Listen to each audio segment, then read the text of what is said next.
Welcome to Are You Not Entertained? Our weekly breakdown of all the news in the world of movies, TV, streaming, and all that good stuff. Let's get into it. So we've got a hot take coming at us from Hollywood with regards to another Marvel movie coming out, hopefully next year at some point, Doctor Strange 3. The rumour coming from Jeff Snyder over in Hollywood is that Sam Raimi, the director of Doctor Strange 2, the Evil Dead trilogy, Tobey Maguire's Spider-Man, he's going to be taking on Doctor Strange 3. Seems interesting enough. I enjoyed Doctor Strange 3. I think his sense of direction kind of goes with that world.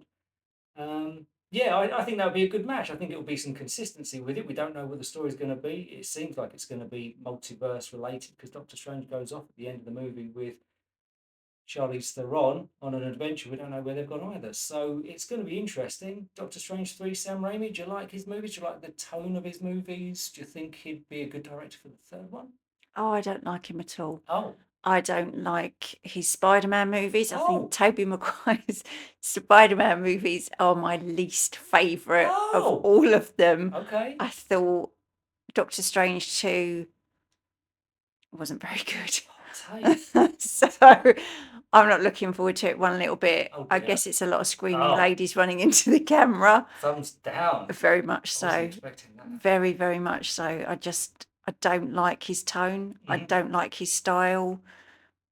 I haven't enjoyed very many of his movies as much as I've enjoyed others. I Yeah. think they could have made a much better call with director as opposed to him. So, I mean, obviously we're going to see it. It is a Marvel movie at the end of the day. We're huge Marvel fans, so we'll be there probably opening weekend like we usually are.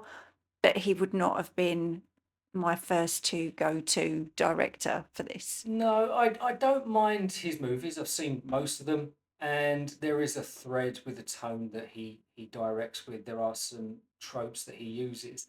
Under Marvel, I think most directors have at least got to tread the line with the Marvel style. So it's going to be a combination of Marvel with maybe some of his flavour mixed into it. I liked Doctor Strange 2 because it was quite original. It was very different. Multiverse of Madness. It was a bit of a stretch to call it multiverse. They kind of bounced around for about 30 seconds into multiverse, landed into one, and that was it. So I think it will be good. We don't know what it's going to be about, where it's going to go, what that's going to do with after the next few Marvel movies, how much it's going to influence on the bigger picture. Looking forward to it. What do you think? Leave your comments below and let us know if you think Sam Raimi is a good pick for following up his Doctor Strange 2 with a Doctor Strange 3. Moving on, we've got some more subjects to cover here, and it seems like we're always talking about flops this year. We've got more information around Joker 2, Transformers 1. These are big IP franchises that unfortunately aren't doing very well at the box office. We'll start with Transformers 1. It had a budget of $75 million. We're seeing that it is just after about 4 weeks, 5 weeks, crossed the $100 million mark. Wow. That being said, $100 million sounds like it's making a profit. It's not, because the cinemas take their cut from that. So really, to make any money, it's got to make 150 just to make it break even. That's not going to make $150 to even break even. So that's lost money for the studio. A massive franchise like Transformers. Where do you think it went wrong? Just who knows? Who knows? The first trailer, the teaser trailer, was awful. It was terrible. It looked like a very bad TV cartoon. Whether it was aiming to be like that or not, I had no idea, but it did not give me any oomph to go and see it and to pay my money to go and see it at the cinema. Second trailer was much, much better. They really should have just waited and led with that one, and then maybe they would have had more people on board. I just think we needed a bit of a bigger break from Transformers. I think if they were going to take that completely different spin and go animation, there were other ways that they could have done it. They could have just led with a short mini series straight to Netflix, straight to Amazon Prime. Capture your audiences first with that, lead with that before you go into this mega blockbuster movie hoping to rake in the money when you've got such a stellar cast doing the voices, and the voices were fantastic. I wasn't thinking that Chris Hemsworth was going to cut it, to be quite honest, as as the voiceover actor, but he was really, really good. I still want to see it. I'm still interested to see it. I think they just should have opened into the world of animation in a completely different way and eased the audience members into it. The first trailer for me made it look like a Nickelodeon show. It didn't look like it was going to be a $75 million opening cinema worldwide type movie. The tone of the trailer didn't hit at all. Now, word of mouth coming out of Transformers is that it's good. It's a really good movie. People are coming out saying it's great. It's almost better than the Michael Bay movies. It's Well, the fanboys are loving it and saying that it yeah, is the Transformers movie that they have always wanted, that they've spent their life hankering after. yeah. But I just think that Transformer fanboy market is small. Yeah. It's you've got to reach the wider audience, and that just unfortunately wasn't the way to do it. No, and maybe there's something to be learned there when you look at things like Into the Spider-Verse, that style of animation, followed by Mutant Mayhem with the TMNT, that style of animation. So there's a different style of animation out there that has been successful, but this kind of CGI movie, like I said, looked like a Disney Plus show, Nickelodeon style show just hasn't drawn people in. It's a shame because if it's going to be a good movie, they're not going to get a sequel to it. You're not getting Transformers 2 unless they put that straight onto TV or straight onto streaming, which is a shame. But yeah, that one's not going to make its money back, unfortunately. And I look forward to seeing it. Hopefully, it will be quite good, but it's a shame. No Transformers 2 for sure. But Joker 2, Folie à Deux, did come out. Folie à Deux did come out. So the first one made over $1 billion on I believe it was around about $55 million budget. So any movie that makes $1 billion is going to get a sequel. It wasn't meant to have a sequel. It was a one and done, interesting view on somebody who turns into a Joker of some kind, made in Gotham. We spoke about that last week or the week before with regards to our thoughts on it. Joker 2, Folie à Deux comes out. They've gone in a different way with it. Rumors are, and they made it quite clear in the trailers, there's going to be a musical element to it. Okay, very interesting. Audiences aren't taking to it. This one had almost 4 times the budget of the first one, $200 million budget, and I've just checked Box Office Mojo. It's sitting at $123 million. So doing the maths to get even, that's got to do $350 million just to make break even on a $200 million budget. Do you want to watch it? Are you interested? Are you surprised at a movie that has come out to a sequel that made $1 billion that there isn't at least going to make its money back out of interest by people? Or do you think just bad word of mouth has caused people to not be interested? It certainly wasn't something that I was looking forward to seeing. I didn't even make it through the first one because I fell asleep. I was bored. I just don't think the the audiences needed another one. I know that it made $1 billion, and I know that therefore the studios are rubbing their hands together with glee, thinking this is we've just got a cash cow here. This is just going to make money after Green money after light. money. Yeah.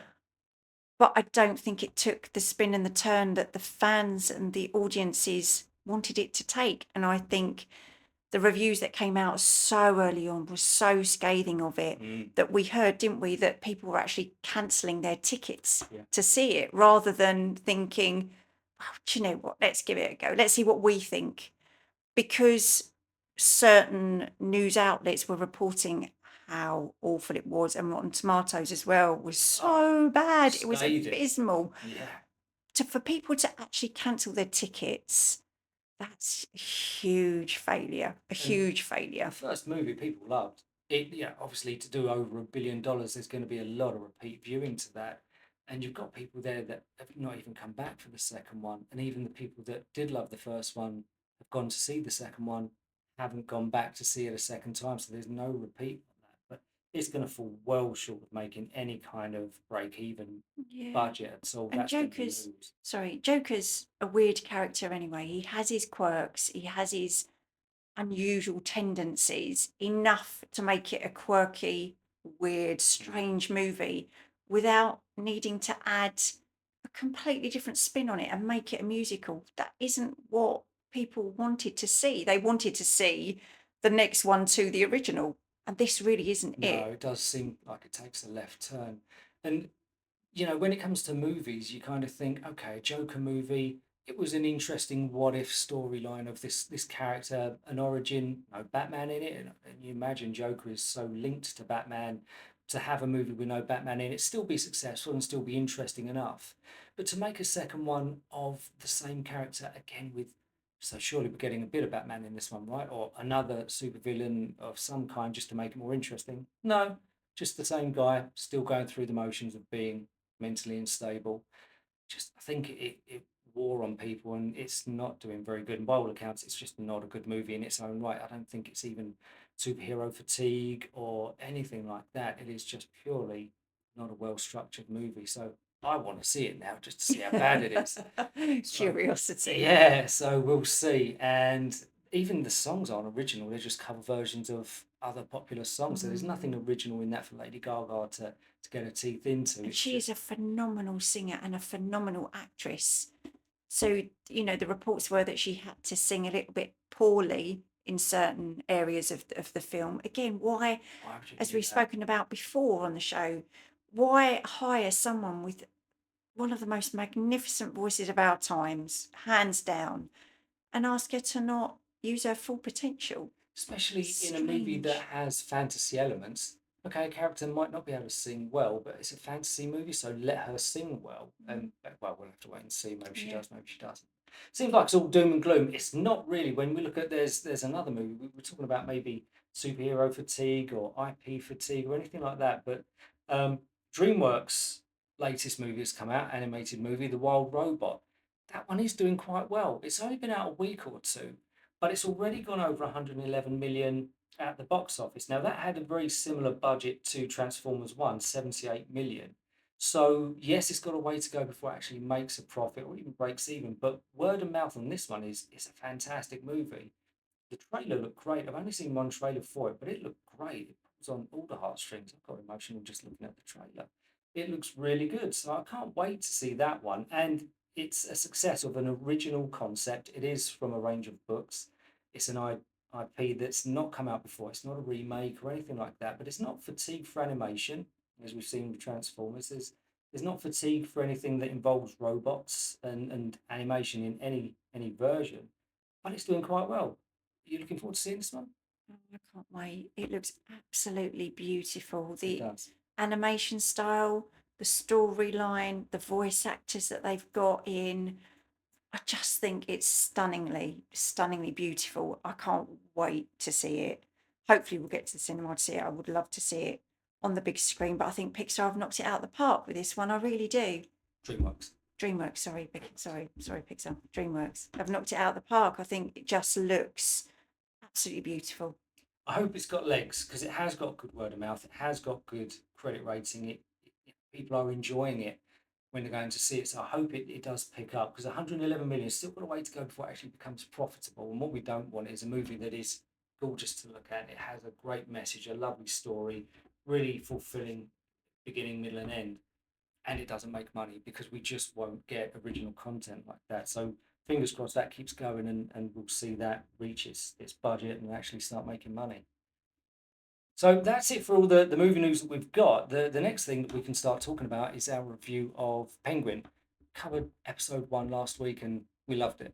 Really enjoyed that first episode. We're now on to episode 2 and it's picked up. It's carrying on.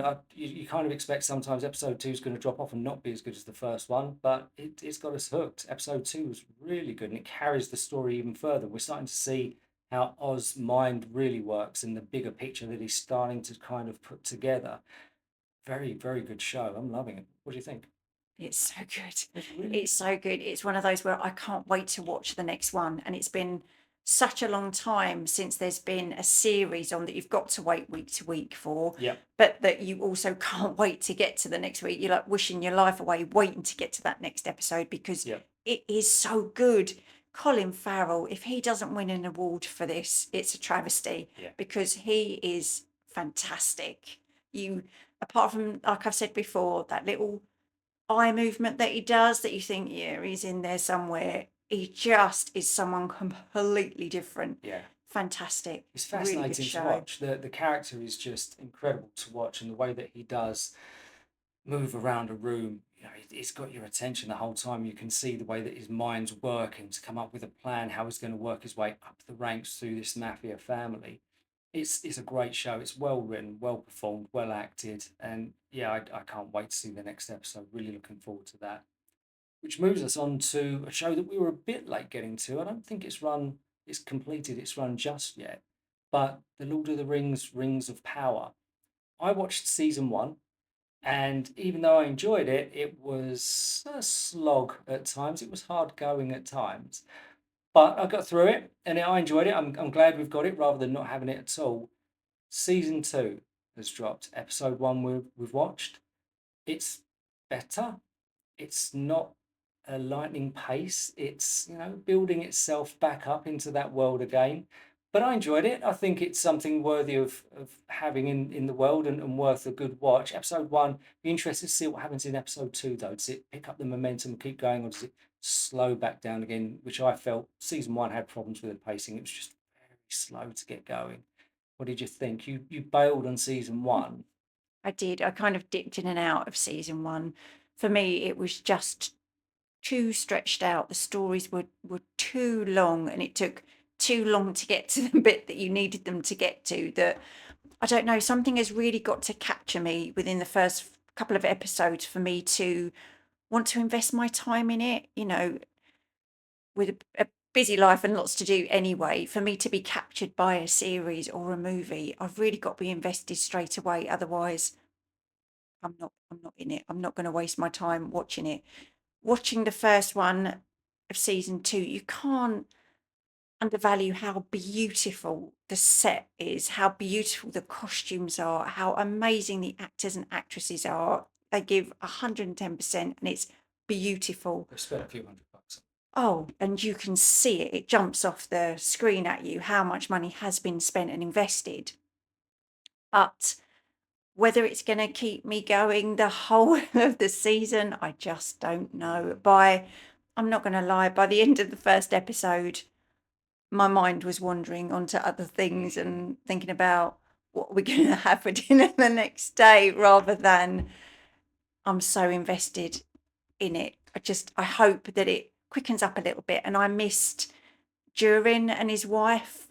They were the two characters that I really loved from the first series, and we didn't even get a glimpse of them in the first episode. For me, the issue it's going to have to fight against is what I find with Star Wars is that it tries to do too much fan service without wondering whether the story itself is any good. It can follow a storyline and just drop in a few Easter eggs with regards to, oh, that's in one of the books and that's a character from something else, and that oh, they've gone to this place and that place, without actually wondering if the story is good and the flow of the program is actually working. Star Wars is the same. As long as they throw in enough fan service, throw in a couple of battles, and they seem to think that that's enough, and it makes $1 billion no matter what, so they haven't got to worry about it. I think with Rings of Power, they've got to be very careful that is it good in its own right? It's going up against House of the Dragon and things like that, where that's huge and people love it, and it seems to be very, very good. Rings of Power, the first season wasn't that good. It was very slow. A lot of people turned out of it. So we'll see if season two actually picks up, and hopefully it's going to be good, and we'll see it all the way through, and it will be a show that they can then build off of. But so far, episode one, I enjoyed it. I'll be looking forward to episode two. That's it for our show this week. We hope you enjoyed it. Leave any comments below. Let us know your opinions on anything you enjoyed, didn't enjoy. If you've seen any of these movies, let us know what you thought of them. We'll see you on the next show.